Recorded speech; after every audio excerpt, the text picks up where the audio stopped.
Baiklah, kembali bersama saya dalam Dialog Lugas bersama Tudi Endi. Kali ini saya ke LSM-nya dulu, Bang Slamet Riyadi. Ini gimana Bang, setelah kita komunikasi bersama nih, dialog bersama nih, perkembangannya?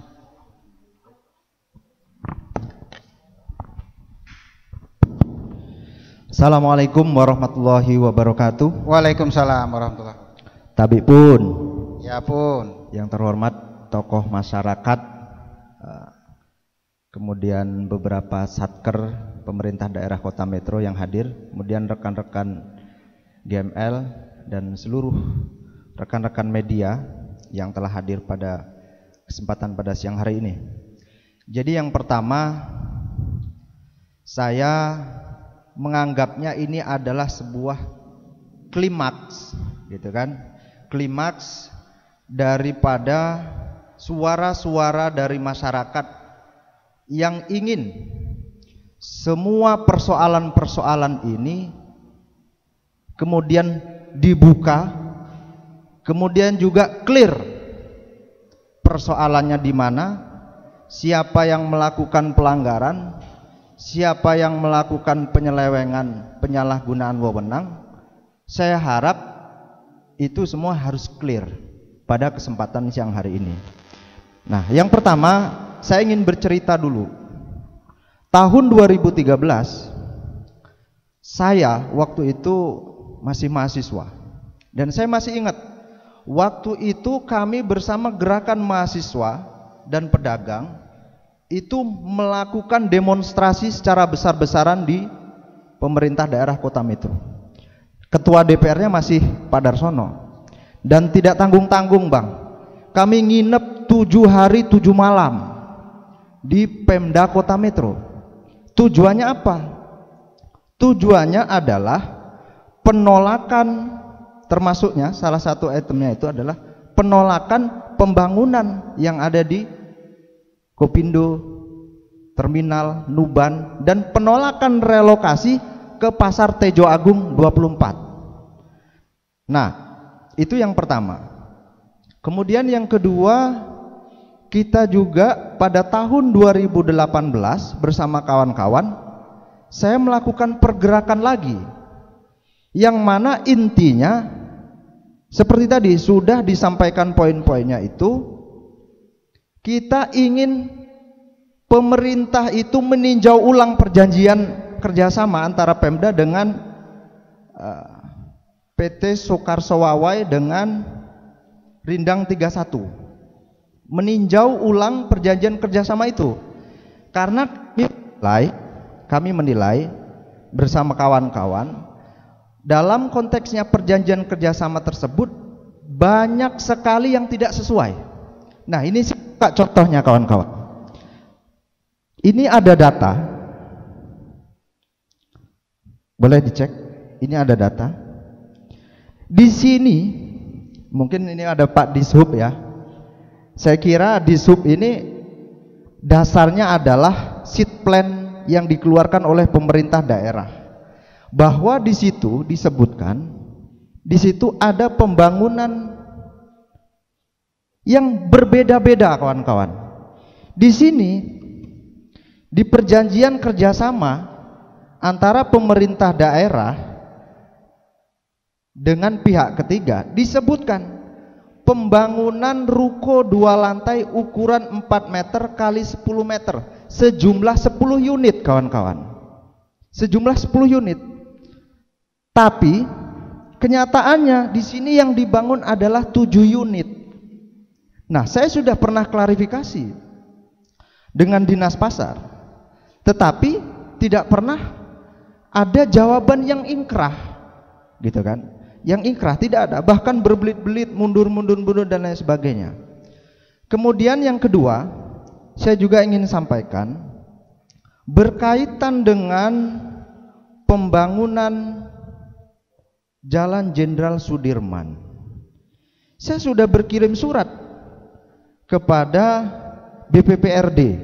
Saya sudah berkirim surat, bisa dicek surat kami, bahwa kami minta salinan pendapatan asli daerah pada tahun sebelum dibangunnya yang sekarang ini.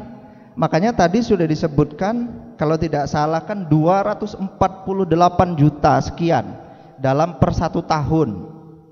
Insya Allah saya dikit-dikit masih hafal. Nah, kami kan ingin minta data secara otentik tahun sebelumnya, karena kami menduga ini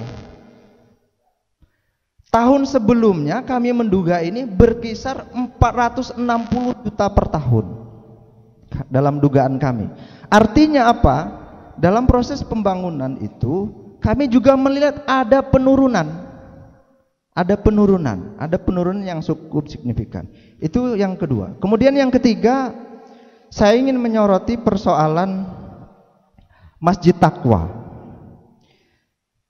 Pada temuan BPK tahun 2013, saya masih sangat simpan datanya ini, pembangunan tersebut menelan anggaran 17 miliar 539 juta 800 ribu rupiah. Padahal dengan konsep awalnya itu adalah rehab, tapi kenyataannya pembangunan. Itu yang kemudian menjadi kegelisahan kita. Kemudian yang terakhir, saya ingin semua kawan-kawan yang hadir di sini, berikut juga dengan Pak Ketua DPR, mantan Ketua DPR, Pak Guyuban dan rekan-rekan semuanya. Saya berharap kita semuanya, ayolah kita sama-sama. Kalau saya ini terus terang aja dari tahun 2013, ya kan, tiap hari, karena untuk apa? Untuk kepentingan Kota Metro ke depan. Nah, saya kira itu menjadi kegelisahan kita, dan saya ingin menantang Pak Darsono yang katanya dulu Ketua DPR tahun 2009-2014, yang mana Pak Darsono telah menandatangininya penghapusan aset dan lain sebagainya. Kalau benar menurut Pak Darsono di situ ada pelanggaran, ada pengurangan atau ada kerugian negara, atau tadi yang sudah disampaikan oleh Saudara Hendy, di situ ada pelanggaran Perda RT RW tata ruang dan Perda nomor 10 tahun 2010 kalau tidak salah, ya kan. Berani tidak Pak Darsono dan rekan-rekan sekalian membuat pernyataan di atas materai kalau di situ sudah mencakup ada kerugian negara, kita bawa ke KPK? Berani tidak Pak Darsono? Terima kasih. Assalamualaikum warahmatullahi wabarakatuh. Oke, nanti Pak Darsono. Iya, kita akan, ini banyak yang tidak terjawab ini karena leading sektornya tidak hadir. Ini terkait tata ruang, terkait aset juga, ini dari perhubungan juga perwakilannya kurang memahami bagiannya, tapi kita masih akan bertanya.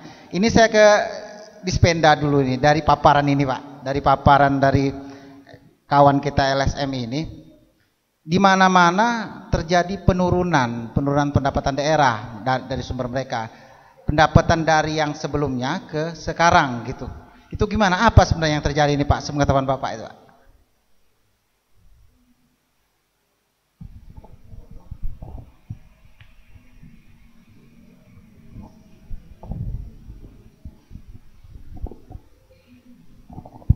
Bismillahirrahmanirrahim. Assalamualaikum warahmatullahi wabarakatuh. Waalaikumsalam warahmatullahi wabarakatuh. Sebelumnya kami mohon maaf dulu. Tadi kebetulan sebelum berangkat ke sini, Bang Yuda, ya, kami kebetulan tadi sebenarnya saya akan mendampingi Pak Kepala, Pak Arif, Pak Roko. ya. Kita bersama-sama, pagi-pagi beliau manggil saya untuk mendampingi beliau, siap saya bilang. Kemudian ternyata hari ini ada rakor. Ya. Nah, oleh karena itu beliau mengutus Bu Intan selaku Kabid Pelagian. Ya. Hanya saja di sini tadi saya bilang apa bahan yang akan kami bawa. Nah, kebetulan membawa catatan pendapatan penerimaan untuk tahun ini saja. Ya. Karena di sini tidak ada layout, tidak ada, itu hanya undangan, ya, diskusi Metro Bedah. Nah, ya, itu saja kekurangannya. Harapan kami ke depan, Bang Anu, kalau itu minimal ada kisi-kisi yang akan dipertanyakan itu apa, yang akan dibahas itu apa, kemudian kami mempersiapkan jawabannya. Kemudian seperti yang tadi kita bincang-bincang dengan perhubungan, tidak tahu kan apa pembahasannya apa, kemudian dia harus menjawab apa. Nah, kebetulan betul Pak Tias ini baru juga, jadi bingung kan, jadi mohon maaf belum bisa memberikan jawaban yang pasti. Barangkali kalau secara pribadi ya karena ini live, ya mungkin karena konteksnya kami sini selaku utusan dinas lembaga, ya tentunya harus memberikan jawaban secara kelembagaan. Nah kalau tidak dapat, kami tidak ada bahannya, mohon maaf. Itu kalau itu karena harus atas nama pimpinan kami menjawab ini. Tapi karena memang bahan yang disampaikan tadi tidak ada yang diminta, kami kurang bisa mempersiapkan karena tidak ada bahan yang diminta itu apa gitu. Oleh karena itu mohon maaf ya, tadi kami hanya bisa menyampaikan data penerimaan saat ini, tahun sampai dengan bulan ini, karena itu memang kami bawa tadi bahannya akan karena kemungkinan yang akan ditanya tentang pendapatan. Oleh karena itu kami tidak membawa bahan mengenai misalnya Jalan Ruko, Jalan Sudirman, Jalan Nulimek. Nah, kami tidak dapat memberikan jawaban yang seperti tadi katanya kemungkinan atau tidak bisa, karena ini yang kami bawa adalah lembaga, membawa atas nama lembaga, jadi jawabannya harus jelas dan pasti. Kemudian nanti akan dipertanyakan oleh kawan-kawan yang lain. Nah kalau katanya kami menjawab katanya, ya jelas jawabannya tidak bisa kami bertanggung jawab, dipertanggungjawabkan itu. Barangkali itu yang kami sampaikan, permohonan maaf. Terima kasih Pak.